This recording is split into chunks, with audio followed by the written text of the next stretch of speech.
Les demandes, les exigences de Donald Trump vis-à-vis de l'Ukraine se font de plus en plus pressantes.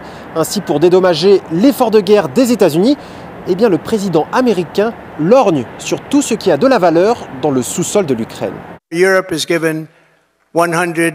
L'Europe a donné 100 milliards de dollars. Les États-Unis ont donné 350 milliards de dollars. Parce que nous avons eu un président et une administration stupides et incompétentes. 350. Et il y a pire. L'Europe les a donnés sous la forme d'un prêt. Ils récupéreront cet argent. Nous les avons donnés sous aucune forme. Alors, je veux qu'ils nous donnent quelque chose en échange de tout cet argent que nous avons mis. Je vais essayer de régler la guerre. Je vais essayer de mettre fin à toutes ces morts. Nous demandons les terres rares et le pétrole.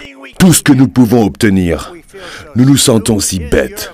Le président américain Donald Trump a fait pression sur Zelensky pour qu'il accepte l'accord qui se profile sur fond d'escalade des tensions entre les deux dirigeants et de craintes croissantes que l'Ukraine soit exclue d'éventuelles négociations de paix. Volodymyr Zelensky, de son côté, a déjà refusé une première offre américaine concernant l'exploitation par les États-Unis des terres rares ukrainiennes et continue donc de jouer avec la patience de Donald Trump.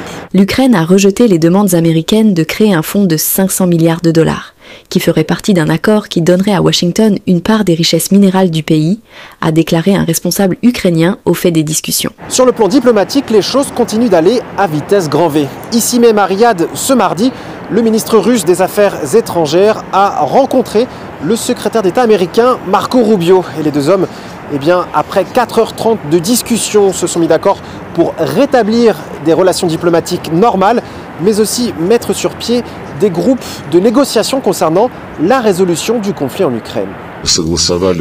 Nous avons convenu que le processus de règlement ukrainien serait bientôt engagé. La partie américaine indiquera celui qui représentera Washington dans le cadre de ce travail. Dès que nous connaîtrons le nom et le titre du représentant concerné, nous désignerons immédiatement notre participant à ce processus, comme le président Poutine l'a déclaré au président Trump. Après cette rencontre historique, Donald Trump est convaincu que ce conflit peut être résolu au plus vite et même dès la semaine prochaine.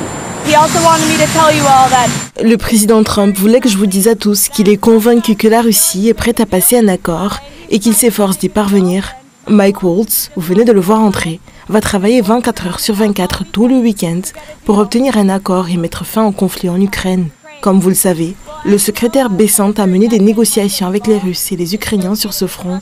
Quant aux minerais rares, c'est une partie importante pour le président. C'est très important pour le président, car cela permettra de récupérer les dollars des contribuables américains.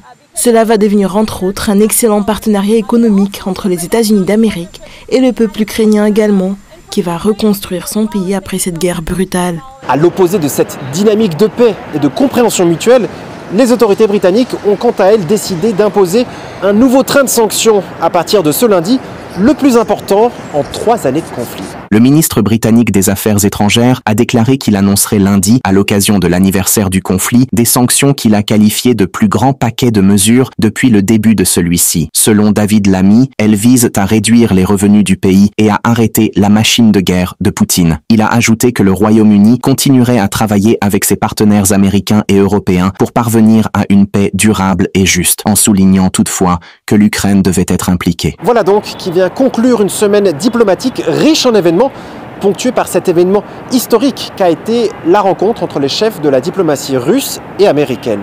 Et au rythme où Donald Trump veut voir avancer les choses, nul doute que les jours et les semaines à venir vont être très intéressants.